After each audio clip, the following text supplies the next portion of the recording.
आपका टैलेंट, आपकी दलेरी ये है, आपका कमाल ये है कि आपका दुश्मन आपकी तारीफ़ करने पर मजबूर हो जाए। अमजद बदोई डीजी खान का रिहायशी, उसने बड़ी मेरी मुखालफत की, मेरी माजून की मुखालफत की। अल्लाह ताला ने मुझे इज़्ज़त बख्शी। आज वही अमजद बदोई है, उसने इस बाबा जी को, इस अम्मा को मेरे पास इलाज के लिए भेजा है। किमें से तो कहें भेजे? अमजद बदोई भेजे। तुसा कित्था रहांदे वे? डेरा गाजी खान इलाका पागा रहांदे हो। हुण उहदा दिल ढोक गया मेरे ते हकीम चंगा है। अमजद बदोई डिठे ही ते मन्नी, चंगा ही बगैर डिठे मन वन्या।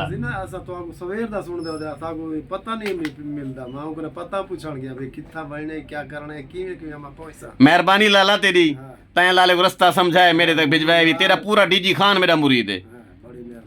चप्पे चप्पे दे लोग मेरे कोल आनन, हर जा दे लोग मेरे कोल पहुंचदन। ए अल्लाह ताला दी देन है, अल्लाह ताला दी दित्ती इज्जत है जिको कोई नहीं खा सकदा।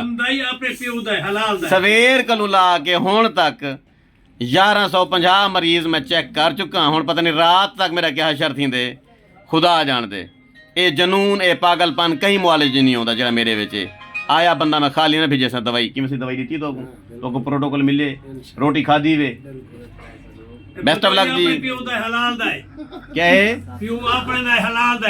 सच्ची गल है, काबिल आदमी है, बिल्कुल ना ख्याल करे।